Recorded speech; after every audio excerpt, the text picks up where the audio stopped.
Boa tarde, Hare Krishna. Então, a pergunta de hoje é como evitar a tendência a criticar? As perguntas aí de novo da Dani, de Govardhana. Bem, falou um pouco sobre isso quando a gente falou de equanimidade, sobre quando falar evitarmos a tendência a criticar. Vamos falar então primeiro quando criticar, quando a crítica ela é construtiva segundo a perspectiva do Dharma, né? Então, a gente entende que tem situações onde a crítica ela é favorável, ela é bem-vinda, né? Quando, por exemplo, a gente tem o Dharma, tem o dever, né? Tem a missão de instruir alguém, por exemplo, um pai com os seus filhos, ele tem que, assim, educar os filhos, disciplinar os filhos, mostrar o que é certo, o que é errado, dar poder de discriminação para os filhos, né? E para isso ele precisa realmente, às vezes, criticar os filhos, mostrar para eles como eles estão agindo de forma errada, né? Então, a mãe e o pai vão ter que criticar os filhos, mas tudo bem, né? Porque eles amam os filhos, né? Então, essa crítica, ela é isenta se a mãe e o pai forem normais psicologicamente, né? Forem bons pais e boas mães, assim, a crítica vai ser isenta de um espírito de inveja, né? De exploração. Pelo contrário, porque se existe um defeito no caráter do filho, uma boa parte da culpa, ou parte importante da culpa, é dos pais, né? Então, assim, eles não têm nenhum motivo de orgulho de encontrar defeito em alguém. Porque esse que é o grande problema da crítica, né? Na crítica, quando a gente critica outra pessoa, a gente está minimizando ela, está reduzindo a importância dela, e no fundo isso é uma forma da gente se sentir superior, que é a tendência natural da alma, quando ela está iludida pela ilusão material, é querer controlar as coisas. E você só pode controlar quando você está por cima, né? Então a gente quer o tempo todo se sentir superior ao que somos de verdade, nos sentirmos superiores aos demais para poder controlá-los, né? Então a crítica é mais um desses mecanismos que a nossa mente inventa, elabora nesse mundo para a gente poder exercer o nosso papel de controle, né? Então, quando assim um professor critica seus alunos, né? Dharma dele, né? Mesmo que ele não queira criticar, ele vai ter que fazer isso, né? Mas com toda a sensibilidade, tem aqueles 3 filtros da fala que Krishna fala na Bhagavad Gita, que quando você fala a verdade, né? Então, formas de falar, né? Você tem que falar a verdade, mas ao mesmo tempo a sua fala verdadeira ela tem que ser benéfica e ela tem que ser agradável de ser ouvida, né? Ela tem que ser dita com empatia. Mesmo que ela vá causar algum incômodo na pessoa que você está falando, né? No seu interlocutor, porque é natural se você está fazendo uma crítica, ainda que construtiva, ainda que saudável, toda crítica ela aponta para uma reforma em algo, né? E fazer uma mudança em você mesmo nunca é confortável, né? A sua crítica ela já vai ser incômoda por ser uma crítica. Então, pelo menos, torne ela agradável, tenha empatia na forma com a qual você se comunica, né? Então, isso é uma forma da gente criticar os outros que é totalmente a favor do Dharma, né? Esse é o nosso papel fazer isso. Aquela pessoa, ela tá, assim, sobre a nossa educação, né? Nós temos que educá-la de alguma forma, temos que fazer parte do seu processo pedagógico. Outra forma de crítica que é saudável é quando a gente percebe os defeitos em alguém para com que a gente mesmo não desenvolva esses defeitos, ou quando a gente percebe os defeitos em alguém para a gente... Se você percebe que uma pessoa é maliciosa, tudo bem, né? Ter esse tipo de discriminação é saudável. Se a gente vê na Bhagavad Gita, Krishna está o tempo inteiro discriminando e criticando, né? Krishna critica muitas coisas. Ele critica, inclusive, assim, a parte religiosa dos Vedas, né? Porque ele vai falar, olha, rituais não vão salvar ninguém, né? Eles são úteis, mas não vão salvar ninguém. Então, Krishna critica até os Vedas, né? Então, quando a gente critica os outros para nos protegermos, né? Você vê, olha, aquela pessoa fez isso e se deu mal, né? É natural que você veja que ela agiu de uma forma que não foi, assim, positiva e que as consequências não foram nem um pouco agradáveis para ela e você vai evitar de ter o mesmo tipo de comportamento, né? Então, esse senso de discriminação, ele é, obviamente, muito bem-vindo, né? Então, mas você está criticando a pessoa, mas você não está tomando, assim, partido das fraquezas dela para poder tomar uma vantagem da pessoa a partir dessa crítica que você está fazendo. Você está guardando isso para você, né? Você está usando isso como um mecanismo de autodefesa. Então você percebe que uma pessoa ela tem a tendência a mentir ou a fazer fofoca, você vai ficar alerta quando ela vier falar qualquer coisa com você, você vai filtrar isso e não vai levar tão a sério o que essa pessoa está falando, né? E então, assim, isso tudo é saudável. Ou quando também é o nosso Dharma, não educar uma pessoa, mas o nosso Dharma é proteger algumas pessoas e tem alguém que está fazendo algo, né, que é negativo, a gente proteger essas pessoas da outra pessoa que não tem boa índole, que está cometendo um equívoco, e para isso você tem que criticar essa pessoa, tudo bem, né? Isso também é válido de acordo com o Dharma, né? Então, a mesma coisa. Se você é o pai, assim, uma mãe tem alguns filhos e na vizinhança tem um amigo assim, dos seus filhos, mas que ele não se comporta muito bem, que ele está envolvido com coisas erradas, você chegar e mostrar para seus filhos, olha, ele não é uma pessoa confiável por causa disso, disso e disso, você está criticando aquela pessoa, mas ainda dentro do espírito do Dharma, porque também é o seu Dharma proteger os seus filhos, né? Então, tudo bem. Por aí vai, né? Se tem alguém assim na sociedade que está fazendo algo errado e você mostrar para a sociedade que aquela pessoa não é um exemplo a ser seguido.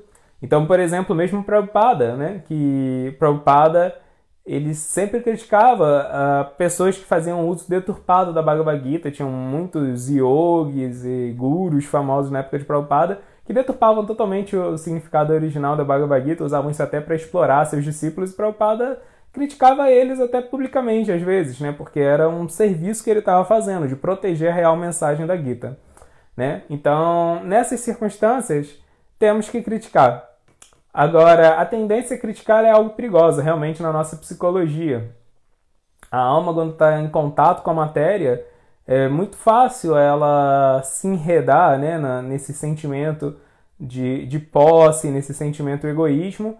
Então a gente pode estar criticando alguém simplesmente porque essa pessoa, ela de alguma forma é um obstáculo para os projetos do nosso ego, ou então porque a gente tem algum tipo de revanchismo particular com essa pessoa, mas não existe um motivo sério e com certeza é algo contrário ao Dharma criticar qualquer pessoa em vão, isso vai prejudicar muito o nosso processo espiritual.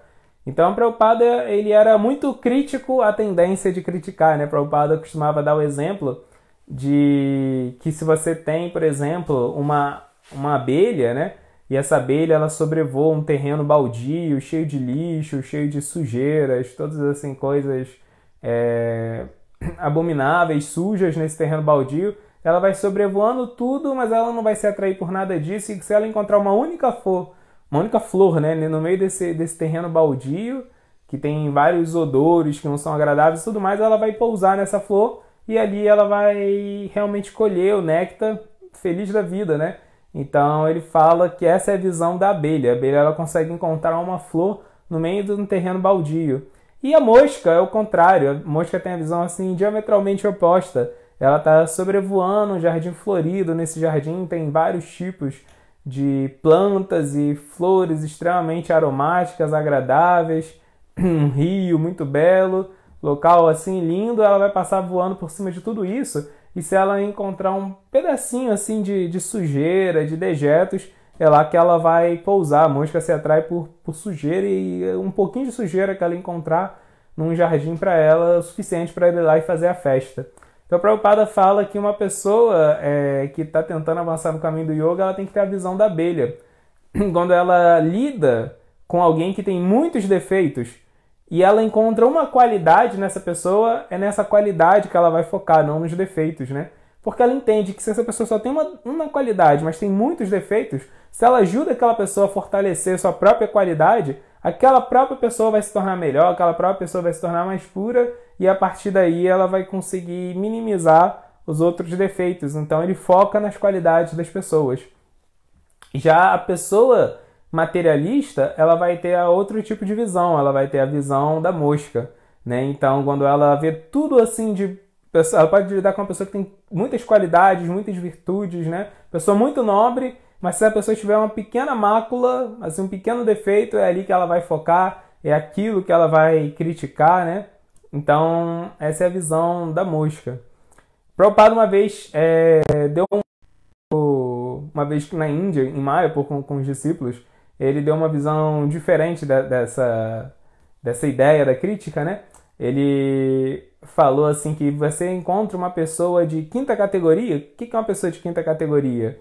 Pessoa de quinta categoria é aquela pessoa que encontra um único defeito em uma pessoa e esse único defeito, na verdade, é a única coisa que ela lembra daquela pessoa é a coisa mais marcante na personalidade daquela pessoa e ela vai ficar o tempo todo focada em criticar aquela pessoa por causa do único defeito que ela encontrou.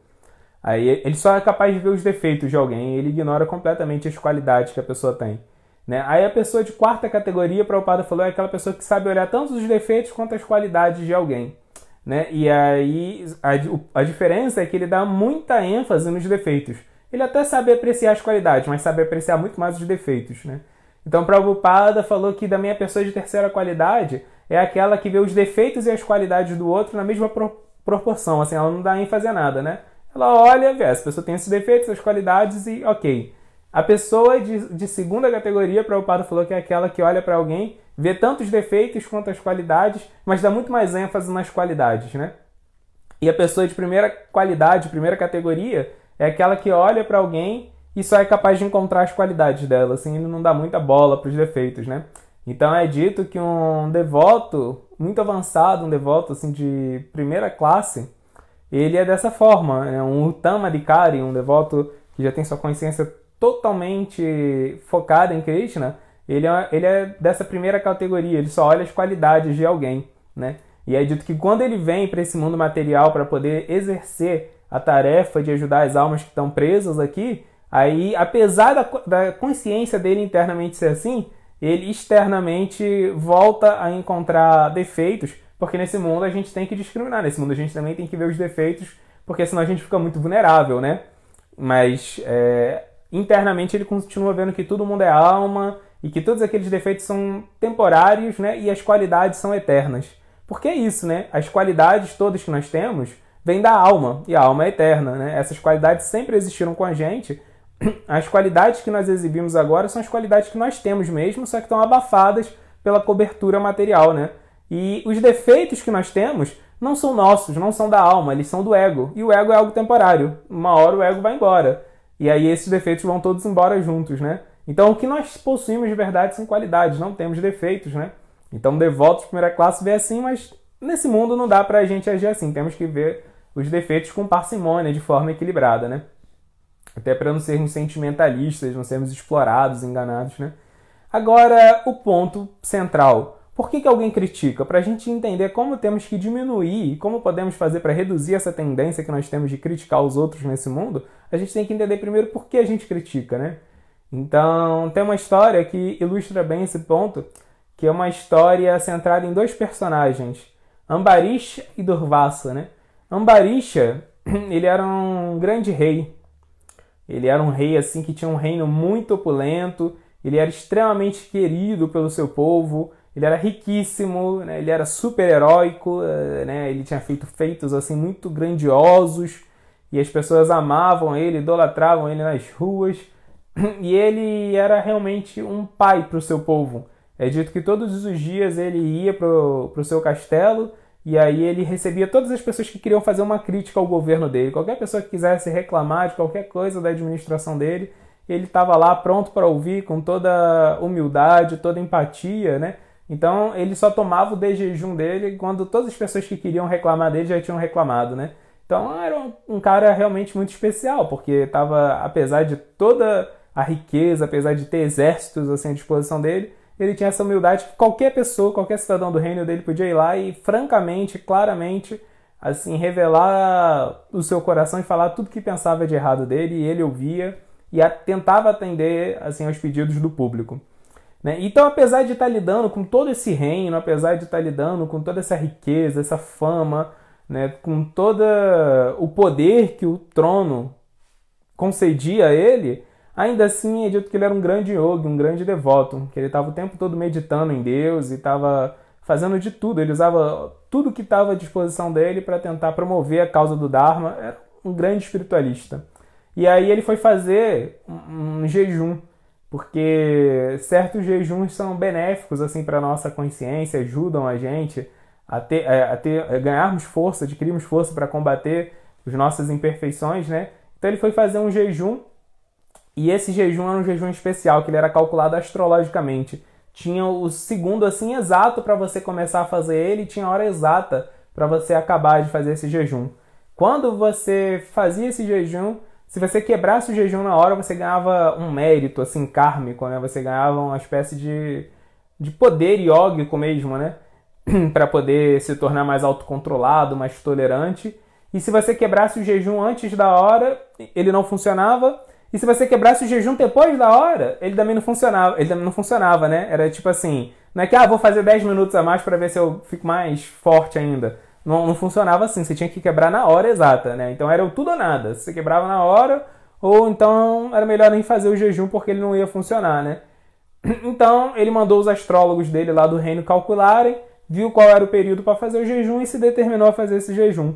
Só que o povo ficou sabendo que o rei ia fazer o jejum e todo o povo resolveu fazer o jejum junto com ele, junto com o rei Ambarixa, porque o povo amava ele muito. Então o povo falou assim, bem, a gente não vai deixar o nosso rei fazer algo, passar por uma austeridade dessa, fazer uma penitência dessa e não vamos seguir ele, né? Não vamos passar isso junto com ele, porque o tempo todo ele apoia a gente, então agora vamos apoiar ele também.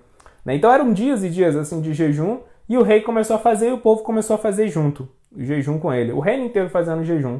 E aí o rei pensou assim, poxa, meu povo tá assim me seguindo, eles estão lá, estão fazendo esse jejum, então para quebrar o jejum tem que ser em grande estilo.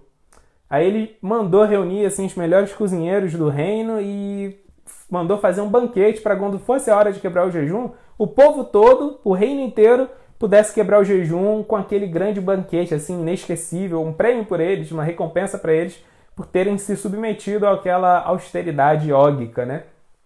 E beleza, então o reino assim tudo na ansiedade para chegar a hora de quebrar o jejum, aquele grande festival com a presença do rei. E aí o rei estava lá tranquilo, faltava pouco tempo para acabar o jejum, estava já todo mundo fazendo a contagem regressiva e aí apareceu o outro personagem importante dessa história, que é chamado Durvasa. Ele chegou, né, no reino e Durvasa, ele era um grande asceta. Então ele era uma pessoa totalmente renunciada, ele não tinha casa, ele não tinha posses, ele realmente era um renunciante, ele viajava pelo mundo inteiro com os seus discípulos e ficava fazendo austeridades, estudos, dava ensinamentos para os seus discípulos e ele era um yogi muito poderoso, por causa da renúncia, por causa do ascetismo dele, é dito que ele tinha ganhado poderes iógicos muito fortes, né? Só que como o nome dele mesmo diz, ele era um cara meio bipolar, porque a palavra Durvasa, o nome dele Durvasa, Dur significa, vem de duro, né? Dura, que é duro, em sânscrito é igual duro em português. Duro é uma coisa difícil, né? E Durvasa, Vasa significa casa, ou seja, aquele que é difícil de você receber na sua casa era o nome dele. Por quê? Porque ele era exatamente assim, meio bipolar. Quando as pessoas agradavam ele, né, ele ficava tão feliz que ele dava bênçãos e essas bênçãos se materializavam na hora. Todos os desejos daquela pessoa que recebeu ele na casa e que agradou ele se concretizavam instantaneamente.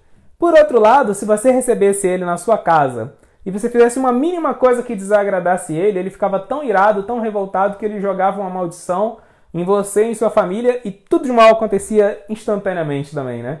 Então ninguém queria receber ele, porque era uma roleta russa, era jogar com perigo. E aí o rei viu esse Durvasa chegando, falou, caraca, era quem eu não queria que chegasse agora, né? Reino todo junto, uma hora assim, tão delicada dessa de quebrar o jejum, chega o Durvasa, né? Mas não dava pra não receber ele, porque não receber ele ia ser pior, porque ele já ia ficar irado, já ia sair jogando maldição pra tudo quanto é lado ali na hora, né? Então o rei chega e recebe Durvasa com toda pompa e circunstância, vai lá e, poxa, Durvasa, reverências, que bom que você tá aqui. Assim, você era quem a gente estava esperando mesmo. Caramba, você vai ser o convidado VIP desse festival que a gente vai fazer para quebrar o jejum. A gente está seguindo um jejum e a hora de quebrar o jejum é daqui a alguns instantes. Você vai ser o nosso convidado de honra nessa festa. E aí Durvasa estava com seus discípulos, ele ficou feliz, falou, poxa, muito obrigado. Mas a gente está viajando há um bom tempo e a gente está cansado, precisa tomar um banho. E aí o rei falou, olha, aqui perto tem um balneário. Lá dá para você e seus discípulos se refrescarem, se banharem e voltarem para aqui para a hora de quebrar o jejum, para vocês comerem um banquete com a gente, que vocês são os nossos convidados de honra, mas vocês têm que ser rápido, porque já está perto da hora de quebrar o jejum. Né? E aí Durvasa falou, beleza, tranquilo, a gente vai lá e já volta. E Durvasa foi com os discípulos no balneário, só que era uma galera e estavam cansados, acabaram perdendo a hora. E aí deu a hora de quebrar o jejum e o rei Ambarixa ficou preocupado. Por quê? Se ele não quebrasse o jejum ali agora com seu povo, não ia ter valido de nada fazer o jejum. E ele falou, não quero que meu povo tenha ficado dias sem comer a troco de nada. Então, ele falou, temos que quebrar o jejum. Não vou deixar meu povo ter feito esse jejum em vão só porque o Durvassa se atrasou, só porque o Durvassa quer ser VIP, né? E aí ele falou, mas também se eu quebro o jejum agora, quando o Durvassa chegar, ele vai ficar tão irado que ele vai amaldiçoar o reino inteiro. O povo todo vai sofrer porque a gente quebrou o jejum. Então ele estava diante de um paradoxo, parecia que não tinha solução, e o que ele resolveu fazer foi tomar 3 gotinhas de água. Ele bebeu 3 gotinhas de água, e aí ele tinha quebrado o jejum, né? Assim, simbolicamente, ele não estava mais jejuando, porque ele tinha sorvido 3 gotas de água. Então ele manda anunciar para o reino inteiro que o rei já quebrou o jejum, e o reino todo podia quebrar o jejum, porque eles não iam quebrar o jejum se o rei não quebrasse, né? Eles eram fiéis, eram leais ao rei. Por outro lado, quando o Durvassa chegasse, ele ia falar, olha, eu mesmo só bebi 3 gotas d'água, né? Então, para quem está dias sem comer 3 gotas d'água, não dá para dizer que eu quebrei o jejum, né? Então, tô aqui te esperando, porque você é meu convidado VIP. Você continua sendo meu convidado de honra e eu continuei sem comer. Eu que sou o rei, o povo pode ter comido, mas eu que sou o rei não comi. Então, eu tô aqui te esperando. Então, o rei é mais importante que o povo. Então, você continua sendo um convidado de honra. Então, essa era a desculpa que ele ia dar. Então, ele bebeu as 3 gotas d'água, mandou o rei quebrar o jejum, que mandou o reino quebrar o jejum, né? E aí, quando Durvassa, quando a seta, né, o sábio, chegou com seus discípulos e viu todo mundo quebrando o jejum, comendo pra caramba, e ele era o convidado de honra e ninguém esperou ele, ele ficou muito irado. E aí não deu tempo nem do rei Ambarixa falar nada. Durvassa estava tão irado que ele queria destruir o rei. E aí ele arranca um fio de cabelo e atira no chão. Então fala que esse fio de cabelo se expandiu, virou um monstro assim de fogo enorme, e esse monstro veio andando na direção do rei para destruir o rei. E a única coisa que o rei fez foi ficar tranquilo, porque ele entendia que o que acontecesse com ele era fruto do karma dele. Um dos nomes que é dado para um yogi nos Vedas é Ajatra Shatava. Ajatra Shatava significa aquele cujo inimigo nunca nasceu. Então ele entendia que qualquer problema que acontecesse com ele não era fruto de nenhum inimigo, senão que era fruto das próprias más ações dele que estavam retornando sobre a forma do karma dele. Então ele pensou, se eu tenho o karma de morrer, esse monstro vai me matar. Se eu não tenho o karma de morrer agora, algo vai acontecer e vai me salvar. Então não adiantava ele fazer mais nada, porque era um monstro gigante vindo na direção dele, né? E ele fica tranquilo, e quando o monstro vai pegar ele, aí acontece uma reviravolta, né? Dos céus vem a chakra. A chakra é a arma que Krishna usa para proteger seus devotos, né? E a chakra veio assim, girando do céu e foi lá e matou o monstro, destruiu o monstro. A chakra é um disco, né, que ela fica girando. Então ele veio girando dos céus e destruiu o monstro. Só que não parou por aí, né? A chakra ela deu meia volta e foi atrás do sábio Durvassa, né, que tinha convocado o monstro. E aí Durvassa fica desesperado e se teleporta para outro planeta para fugir da chakra. Só que quando ele chega lá, a chakra já está lá, girando, né? E aí ele vai, se teleporta para outro planeta e chega lá, a chakra já está girando. Aí vai pulando de planeta em planeta e sempre onde ele chega num planeta, a chakra já está lá antes dele girando, né? No final, depois de ter passado por todos os planetas do universo, ele usa o resto de poder que ele tem para ir para o mundo espiritual e lá ele procura o próprio Krishna. E aí ele chega, presta reverências para Krishna e pede desculpas e fala, Krishna, eu agi mal, assim, eu fiquei irado, peço desculpas. E aí Krishna fala, olha, você agiu errado mesmo, você foi muito vaidoso, você criticou o rei sem necessidade, porque ele não fez nada de mal com você, né? Você tem que ir lá e tem que pedir desculpa para ele, porque você não fez nada contra mim, você fez algo contra o rei. Então você tem que ir lá e pedir desculpa para ele, mas se eu fosse você eu ia logo, que a chakra já tá vindo aí, né?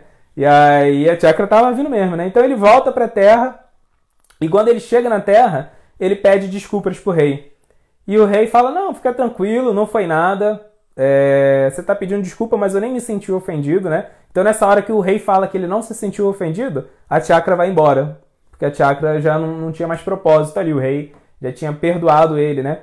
Mas aí ele vira e fala assim, o rei vira e fala, agora vamos lá tomar o nosso de jejum, que eu estou esperando você esse tempo todo. E o que acontece é que nesse tempo que o sábio ficou pulando de planeta em planeta, se passou 1 ano, né, na Terra. Então o rei ficou 1 ano esperando ele para quebrar o jejum e estava totalmente tranquilo, não se sentiu ofendido, né? Então o que tem de tão relevante nessa história?